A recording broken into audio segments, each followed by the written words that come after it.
You're listening to Elevate, the official podcast of Elite Agent magazine for real estate industry sales professionals, property managers, and leaders. Each episode, we bring you behind the scenes coaching, news analysis, exclusive interviews, technology, and more to help you list more, sell more, and elevate your results. To subscribe to the magazine, visit eliteagent.com.au/subscribe.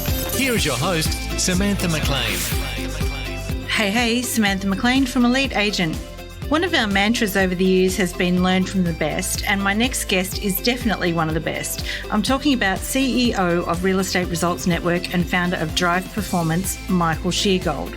With more than 20 years of experience coaching and consulting, Michael is one of the most recognised and respected coaches in the industry, and somewhere between ARIC, Principal Advance, and his upcoming event, The Business of Real Estate, Michael and I caught up to talk about some of the trends his clients are seeing, current coaching topics, and how to deliver real points of difference to your clients in a changing market.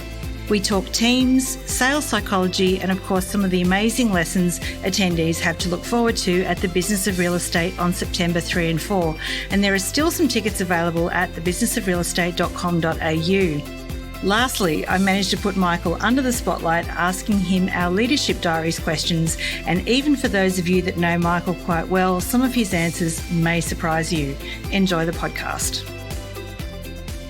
Welcome, Michael Sheargold. Thanks, Sam. How are you going? Fantastic. Great to be here. Yeah, thanks for coming along. Now, you just come back from Principal Advance in Singapore. Absolutely. That's your special event for leaders within the RER network. So tell me a little bit about that. Yeah, so Real Estate Results Network, they're all independent agencies who really want to take advantage of being the market leader and dominant player in their particular marketplace. Yep. So this is across Australia and New Zealand, and they all come together for this conference called Principal Advance. Yep. Not a retreat, an advance. An advance. And that's good, actually. That's good. And how we can really help them move things forward at an accelerated pace. And, you know, it's about networking, it's about idea sharing, it's about redefining their growth plan and what they're focused on. Yeah. And I'm a great believer in that, sure, at a conference like Principal Advance, there's great ideas coming from the front of the room, but it's also who you're rubbing shoulders with. It's those fireside chats and, you know, maybe over a beer or a glass of wine or a breakfast.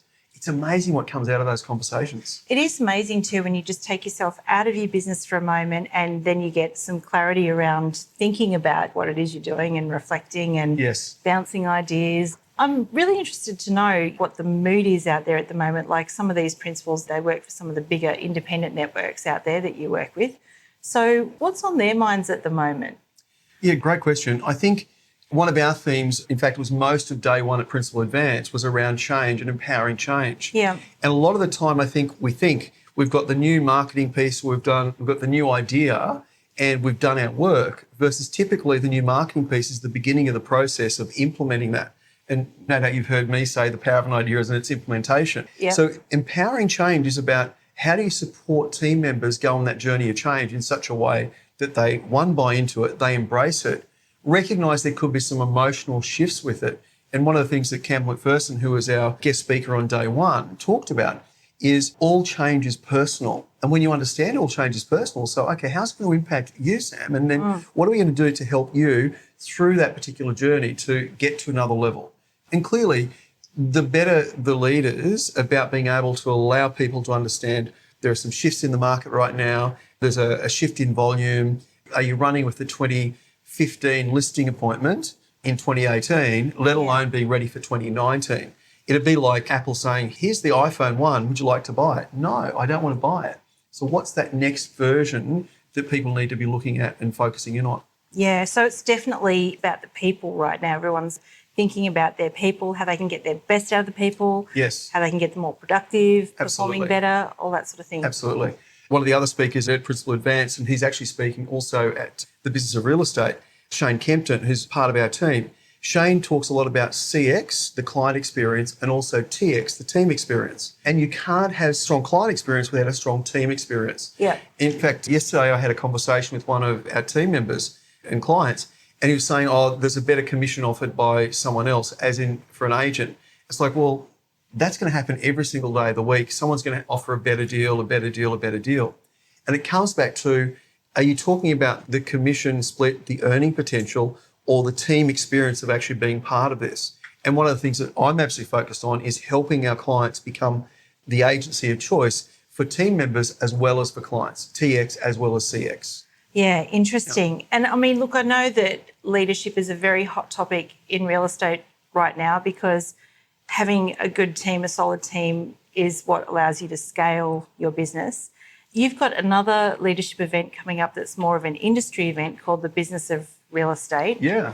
September. Yeah, 5th year of Business of Real Estate, which is super exciting. Oh, my God. Yeah. That has gone fast. It has, hasn't it? Yeah. So tell us a bit about the event. Who is it for? And what are you hoping people will take away from that event? Yeah.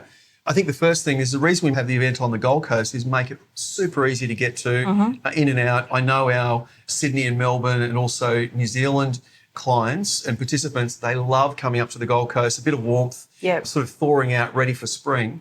It's also the perfect time to not only review the strategy for the end of the year, but head into 2019 as to, well, okay, what do we need to put in place? And what's interesting is, Sam, a lot of conferences start with who can we get to speak at the conference? Then they build a program around who they can get to speak.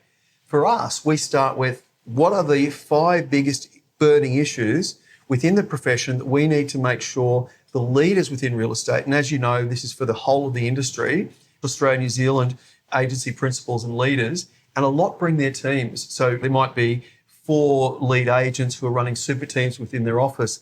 They bring those along to Business of Real Estate as well. Yeah. Because it really allows them to elevate. Well, they're still leaders, right? Even though they're not a principal, they're still leading a team. You bet. Yeah. And to a great extent, you go along solo. Say you and I were in business together. You go along solo to Business of Real Estate. You'll come back. The first thing you've got to do is sell me on all the things we covered on. Or I go, I've got to come back and sell you. But if we've both been through the learning process, and I talk about inspiration, information, then implementation, if you and I have been through the inspiration and the education, we can now focus together on what are we going to implement and take forward. Yeah. And we've got a number of clients who booked in multiple people to Business of Real Estate who are going to have a workshop either the day after or the week later where they're going to sit down and debrief that and say, okay, what are the key things that we want to take forward? But I think it's really interesting if we start out with those priorities, and they're all around leadership. So don't come to the Business of Real Estate if you want to learn how to list and sell property.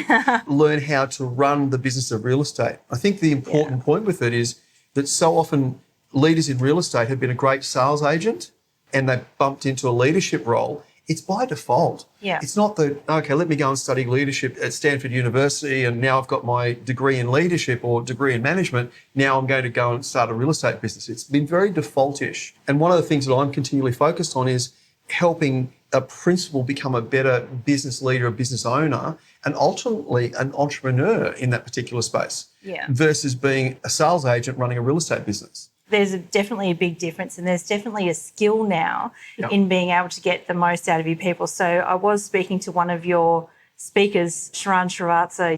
He was all about the people. Absolutely. So looking after the people and then the numbers will come. And I mean, obviously he 10x'd his numbers. I think one of the things, and Sharon, you mentioned, we said, we want to really create and allow our clients to see something much bigger, a much bigger picture. So it was logical to have Sharon come and speak because he took over a business where there were 45 in the sales team and grew it to 600 in the sales team.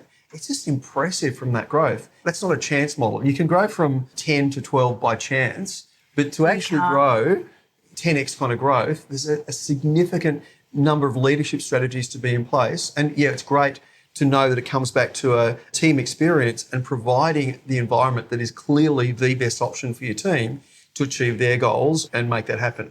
Absolutely. Now, I've heard you talk about leadership a number of times, and you've designed a new leadership model, new leadership thinking, where you very much need to support the performance of your people, but also I've heard you say that there is a very new breed of leader out there. So tell us about that. Tell us about what you're seeing. Yeah, so what's interesting is we're seeing the average age of a real estate principal is above 55 now. So all of those leaders really, if they're not on the subject of thinking about succession planning, they need to be in that mode of, well, okay, where do we go to from here? And how do we create a model that lives beyond myself as a leader? Do I sell the rent roll and that's it? Or is there ability to leave a legacy beyond that?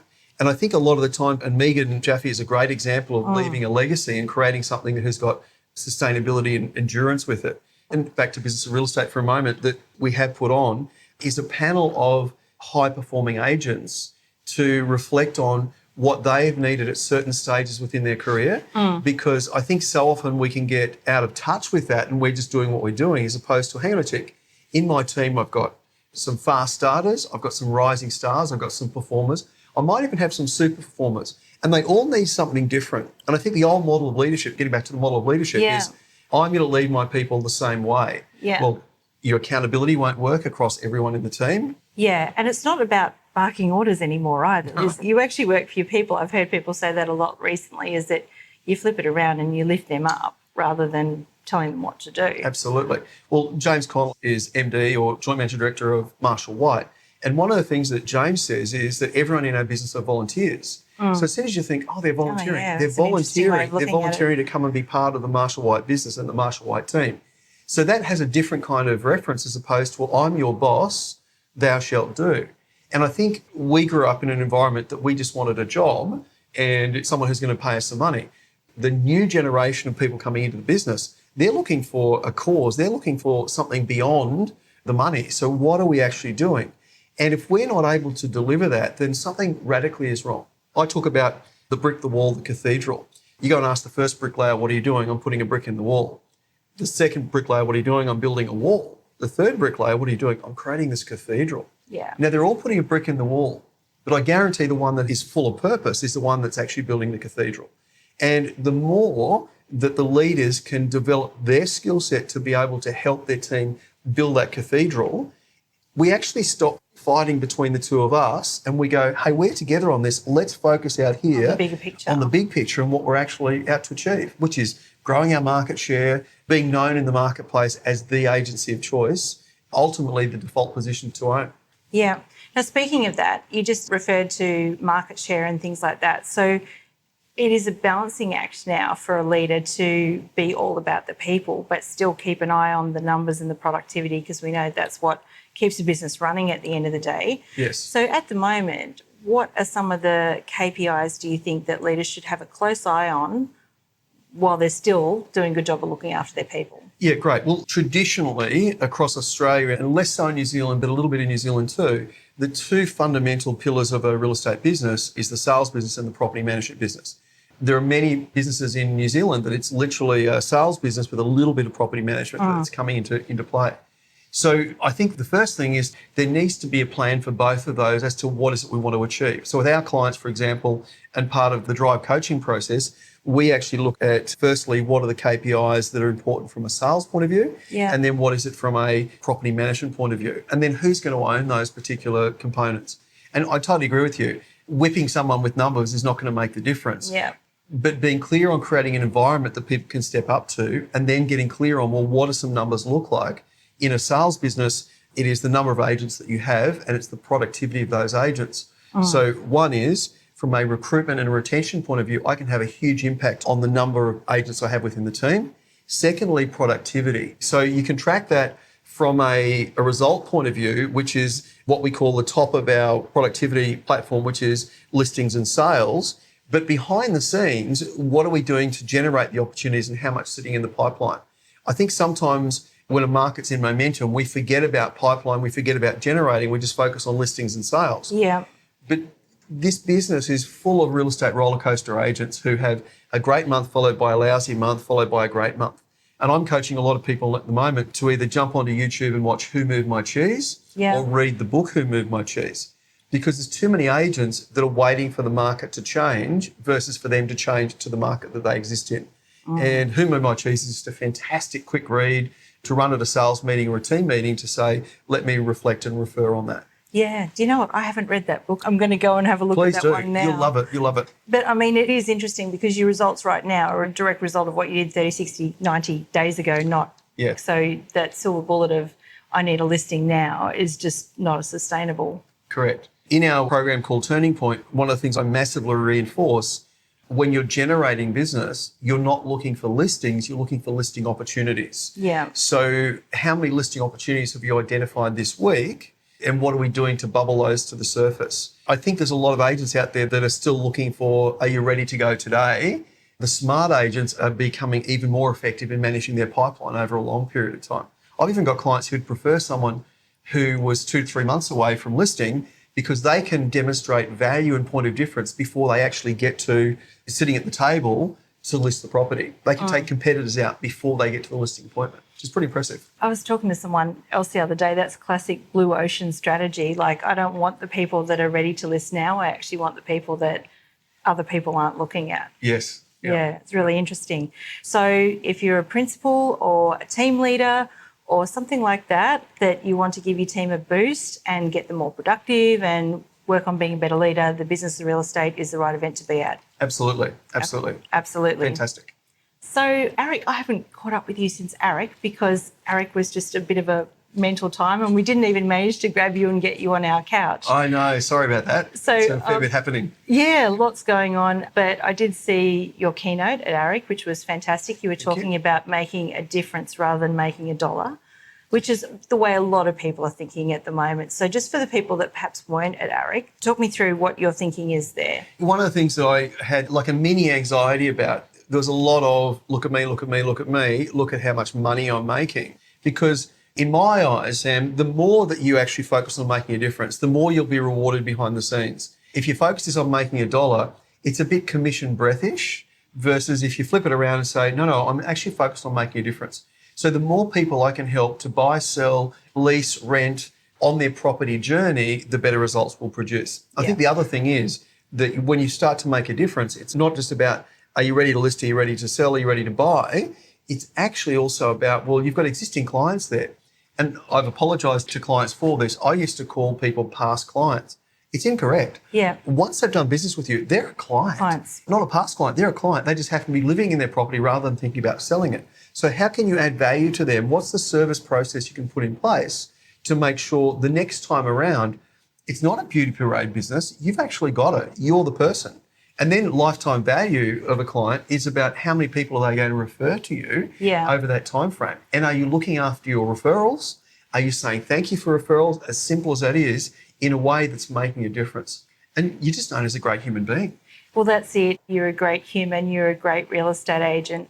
But let me ask you this. A lot of people say that they've got a point of difference or something like that. But you talked about don't just have a point of difference, have a point of value. So explain to me what the difference between the two is. Excellent. So a point of difference is attached to me. We're different because we've got this many people in the sales team. We're different because we've got this market share. We're different because we've been in business less length. We've got this many offices. We sell properties in this length of time. It's all about us. Yeah. So it's very chest beaty as like, aren't we great?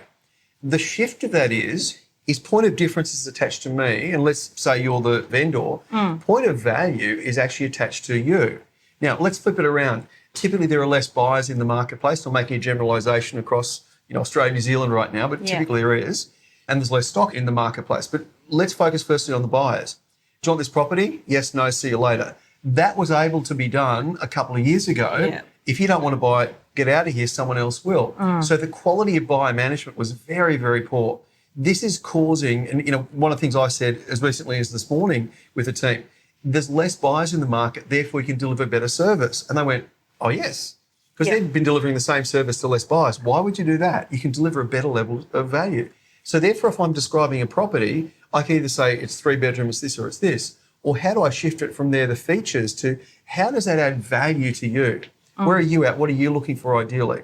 What's on your wish list and how can I help you achieve it? Flip that back around to a vendor, and this is something we coach in with our agents. If a client can say, so what, we're truly not a benefit yet. So we're attached to us. So a feature's attached to me, a benefit's attached to you. Yeah. So how do I shift a point of difference to a point of value where the value you actually truly own and see? And this is called value stacking. So all of a sudden I go, or you can go in your mind is, wow, yes, that, yes, that, yes, that, You've yes, ticked that, all yes, the that, boxes yes, for that. me. Yeah. And all of a sudden we're building this beautiful value stack where you can see there's not just a point of difference, but there's a point of value in securing me as your agent to make that happen. So versus me securing you as my client, you see value in securing me as your agent to be able to achieve that result. And it's interesting, one of the legends who was involved in ARIC very early on, Bob Boland. Not sure you remember Bob? I haven't met him, but I've heard about him a lot. Yeah. So one of the things that Bob would do is most people go to a listing appointment And they're in the mode of, what am I going to say to convince this person that I'm the right agent? Yeah. He would go into a listing appointment and he'd be thinking, what am I going to learn from these clients? It's a totally different shift. I love that. It's like, I'm now in this sort of like discovery mode. I wonder what I'm going to learn. Yeah. So I become real fascinated and interested in the client. And lo and behold, why did you list with that agent? I just felt more comfortable with them. They knew what they were talking about. They were more interested in me.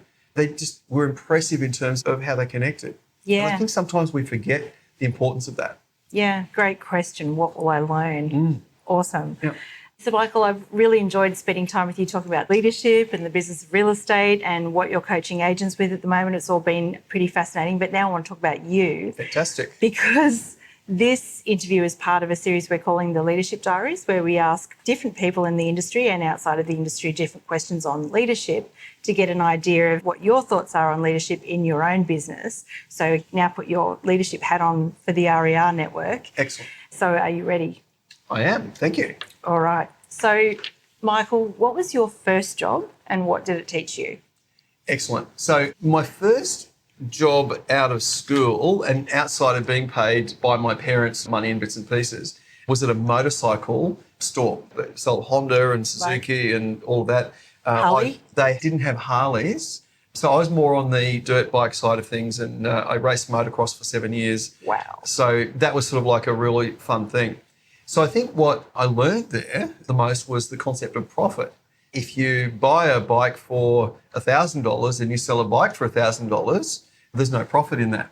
And pretty easy lesson to learn. But you know what, a lot of, I think, real estate professionals still get caught in, and agents get caught in the mode of saying, look at how much money I brought in. Wow, look at how much money that principal is making, but don't understand all of the costs involved. And there's huge costs involved in running a real estate business. Yeah. To literally open the doors, from rent to photocopiers to internet services to technology to insurances and all those sorts of things, payroll tax. You don't realise it, do you, until you're in the hot seat yourself. And until you're on the other side of it. And I've had the odd chat to new principals that have said, I had no idea what was on the other side of this particular fence. Pretty interesting. That was the first learning.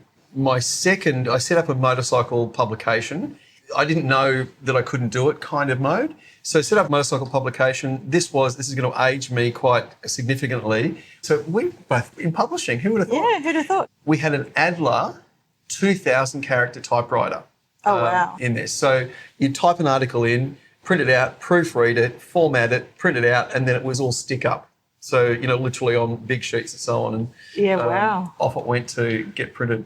Anyway, I bought a computer for that business, and it was this amazing kind of thing, like, how good is this? So I got involved in the computer industry very early on. Me too, actually. Yeah, absolutely love my time with technology. And look, some of the things we're able to offer our clients today is a direct reflection of the work that we did back then in my understanding of technology and how it all comes together and works. Yeah. I had a boss in those days. His name was Greg Trigger.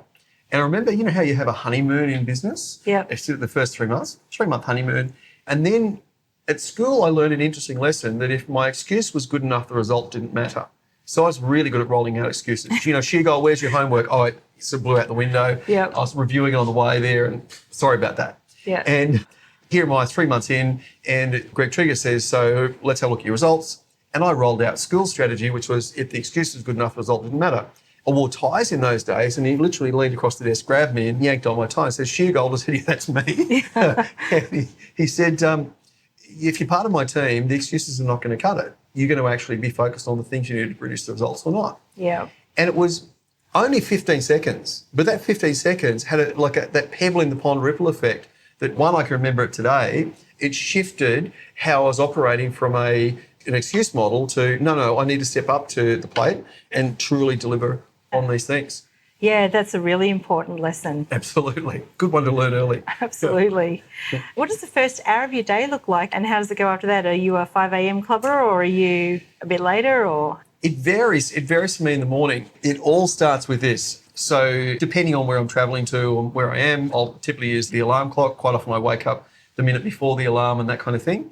And then I do what I call a lucky stretch. Now, when I share this with clients, sometimes I get a laugh and say, okay, what's a lucky stretch? Yeah. Yes, I'm still in bed. We had a little Jack Russell, his name was Lucky. Yeah. And, what does a dog do the first thing they get up in the morning? They do a stretch. Yeah. Like that. So I do a stretch and literally just remind my mind and body that we're actually connected. We're one whole ingredient. And so do a stretch, get everything going and moving. Then I ask this question. So I'm still in bed, laying down. I say, what is the most important thing that I want to achieve today? And interestingly, this morning, Sam, you were on the most important. How's that? How cool is that? How cool is that? Yeah. So to add some value, to share some ideas that can actually help the profession advance and move forward. And does that really focus you in on... Massively. Like, yeah. So that whole thinking process of just what is the most important thing I need to achieve? Yes. Connect to yourself. Definitely. And then the day... Definitely. That's the first thing I do. Okay, right. So most important, that's a really neat kind of centering. The next thing I do is, what am I grateful for? So I'm not journaling this, I'm just literally going through this. And it's interesting, with what am I grateful for, I might go through 3, 4, 5, 6, 7, 8 things. And it's just this nice little like ba-ding, ba-ding, ba-ding, ba-ding. And it's this beautiful hit of valuing the things that are in my life right now. Yeah. And the third question, as we're now moving into go mode, is how can I love even more today? And it's a real open question. So how can I love even more today? So how can I love us spending time together? How can I love the clients we're working with earlier on today? How can I love healthy conversation that might have some energy attached to it? But the reason it's got energy attached to it because people are passionate about making a difference and doing something and moving things forward. Yeah, I think that's beautiful, actually. It's a great way to start the day. So it's a cool startup. And then from there, depending on if I'm at home, typically I gym in the morning. If I'm traveling, I typically gym at night. So fitness is there. And of course, I am checking my Fitbit on a regular basis. How is my sleep? How am I going in terms of steps and so on? There are so many people in the industry that have learnt so much from you over the years because you've been one of the longest serving coaches, I think. Where's my walking stick? No, not at all. But who would you say, like, as humans, we're always learning. Who are you learning from right now? My biggest teachers, without a doubt, are my clients. There's no question about it because clients put you into real life situations. So I would say every single client is really helping me uncover and see something new and something different. I think you sit in a really interesting position to learn from people like that too, because you would see different patterns emerging fairly quickly just by talking to people. Yes. Yeah, all the time. In your business, where do great ideas come from? I think, again, it's a combination. So I used to do 30 days of learning per year where I just say a month, okay, I'm going to go in and learn. So who's best in the world at this? Where can I go to study this? What learning am I going to do? What is it going to be? Reflection learning? Is it going to be an active learning? Is it going to be study tours? What learning is it going to be? Yeah. So each year, personally, I have a theme. What's my learning theme for the year? And then if a course along those lines comes across with that, I'll naturally put that on my agenda. It'll be an easy decision to make. That's now 10 to 12 days per year of learning and a little bit more discerning as to what I'm going to these days. Yeah. But what it allows me to do is I think I need to be continually looking at my skill set and what I'm focused on if I'm actually helping other clients do that. Yeah. So it's a combination of, what we spoke of before, learning from clients and then seeing, hang on, if you take this and this and this and this and this idea to the next level, you end up with something pretty spectacular. So it's a combination of the external, going to those environments, and then bringing it back into an internal. And having a look at how it all fits together. Yeah, a mashup. Yeah, interesting. Yeah. All right, tricky question now. Although you've been pretty good so far, you haven't, stumbled on any of them. But what is your favourite question to ask somebody in a job interview? Tell me a time when. And what does that tell you? So this happens a lot in real estate. Real estate, we say, are you good at computers? No. Yes. Do you know the hours are going to be long? Yes. Are you up for the challenge? Yes. Have you got a problem with this? No. And all of a sudden you get this. Oh. Yeah. So tell me a time when you had to go in and put extra energy and effort in to get the result that you actually really wanted to. How did you bust through that? Yeah. How did that happen? Yeah. And never really had a time where I've had to go beyond. So, interesting. Yeah. Which tells you something else, right? Yeah. Tell me about a team you've been involved in the past. You'd be a sporting team or a business team, and what did you guys achieve? Oh, well, the last team I was involved in, we all hated each other and stuff like that. So, okay, great. How's that going to work out? It's a wonderful background. Can I add one more question? Yeah. The other question I really like is, why would you actually add value to our business? So why and how would you add value to the business? particularly if you've done a great job of positioning, here's what we're about, Yep. how is it you're going to come in to add value to that process? What sort of an answer to that question would you be looking for? Something that inspires me, something that I go, wow, that's actually really cool. Now, would I make that the first question in an interview? The answer is no. It's like, I'm frozen. We want to wait till we've been talking for a while. Yes. Yeah. What is the best way, do you think, for a new team member to understand the culture of a business? Well, one of the things I say in leadership coaching is that culture is caught, not taught. Mm-hmm. So by all means, you can have your culture written down and here's what our culture is going to be. But within a week or two of someone being part and involved in your business, they're going to catch the culture. And if it's in line with what you said it was on the wall or in the document, then great. But if it's not, they're going to catch the culture that exists as opposed to what's actually in there. So the best way for someone to catch that culture, and look, there could be some people listening in to say that our culture's a little bit off where we want it to be. Yeah. The thing I love to talk about is a performance-based culture. So what does a performance-based culture look like? And start to have the team members embrace what that actually is all about. I think for a leader too, that if the culture isn't what they want it to be, I like to go out 12 months from now and say, just describe exactly how your ideal culture would like to be.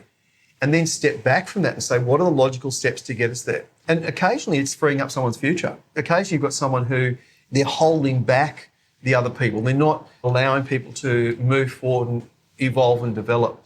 And really, if you've got a combination of performers and players in your business, you'll be doing exceptionally well. If you've got passengers and pissed off in your business, then that's going to have a massive impact on where people head long term. What is the one superpower that every leader needs to have today? I believe it's empathy.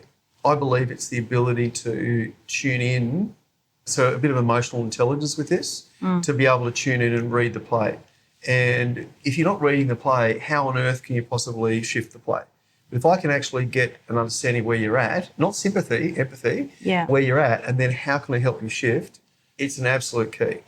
I'm known to say the number one role of a leader is to create positive energy in the direction of the vision and to clear negative energy getting in the way of the vision. The only way you find out where that energy's at is through empathy. Yeah, through really stepping into that person's shoes. And what's interesting, I used to think I was really good at stepping into other people's shoes. So I'd say, if I was Sam, this is how I would think. If I was in Sam's shoes, this is how I'd be thinking. Yeah. That's not true empathy. Empathy is, where's Sam at? How's Sam thinking? Let me step in and be Sam, thinking about from her point of view. And all of a sudden, it's a different kind of a shift. And from there, you can start to amplify the talent. You can improve the team performance. You can start to recognise you're on a learning journey and I'm on a learning journey. As opposed to, no, let me say I'm the boss, I'm the leader. I'm smarter, better than you. I don't need to be the smartest person in the room. What I want to do is actually have these incredibly talented individuals that bubble to the surface. And by hanging around me, they become smarter individuals and smarter people, like sales and property management. Sales will say there's issues in property management. Property management says there's issues in sales. Well, if you actually get over it, have some empathy, step into each other's shoes and play the game of how do we support each other? Because two of the big opportunities from a referral and growth point of view is property management to sales and sales to property management. So why not have that work incredibly well? The law of reciprocity. You bet. You've been hanging around real estate agents for a long time now. So what's the worst advice you've ever heard given to an agent or to a leader? The process of saying we don't want any conflict in our business. Conflict is not a bad thing. It's actually a very good thing. In fact, one of my favourite sayings is good timber doesn't grow with ease. The stronger the wind, the stronger the trees. So a lot of the time people get caught in this mode of, well, we don't want any conflict around here. You don't want any conflict that hangs around for a while. But what you do want is to have people have different opinions. You want people to shake things up and say, I think we can actually do this better. Great, let's have a look at it. Now, if the leader is feeling in any way insecure, what they'll do is to say, shut the, up. Your job is to go out and list and sell, get back on your bike and do it, and don't rock the boat. Versus the next best idea isn't necessarily from the highly paid consultant who comes in on the white horse. It's actually about recognising that the team has so much value to add. And when you can have people not just turning up, but truly turned on to the vision, back to that, brick the wall, the cathedral, seeing something beyond where they're at, that's when they start to turn into something amazing. In my opinion, great leaders want people who are going to be part of the business for a long period of time. You keep the people, you will keep the profits. You lose the people, you will lose the profits. It's that simple. Okay, so lastly, for people attending the business of real estate, or in fact any event, what are your tips for getting the most possible out of that event? Yes. Look, I think there's a lot of people at the moment that are in that mode of a bit of confusion. And whether we like it or not, if someone's got a level of confusion, they'll typically stall. So one of the things I say is a confused mind stalls. So if we can flip that around and move it from confusion to clarity and certainty and the confidence to do what they need to do, it's still like being able to boldly make their decisions and move things forward. Like the road opens. Yeah, the road opens. Yeah. Or there might be 7 different options I can take. So I'm confused, which one should I take? And I've got too many options. Well, it's interesting. If you look at the derivation of the word decision, it comes from incision, and that is to cut off. So a decision is actually cutting off options. Yep. So for me, someone coming to business of real estate, they've probably got some options as to how they're thinking about their business, how they're going to grow their business, what they're going to do, who do they need to add value to more so within their business. Is there anyone they need to free up some futures to be able to clean up the culture? All of that. Yep. So they're going to walk in with all those things going on in their business, and they're going to have 2 days to be able to reflect on that and start to truly see what are the opportunities. Stimulated by the front of the room with 16 amazing speakers that have been chosen because of their expertise in a particular field. And then over that learning journey, be able to reflect on their business, and particularly if they're there with some colleagues, brainstorm with their colleagues to walk back in with a very focused plan. So walk in with some confusion, walk out with clarity, certainty and confidence to be able to build not only a strong plan for the end of this year, but into 2019 and beyond. Yeah, amazing. Michael Sheargold, thank you so much for joining us. Thanks, Sam. Really appreciate it. To subscribe to the magazine, visit eliteagent.com.au/subscribe.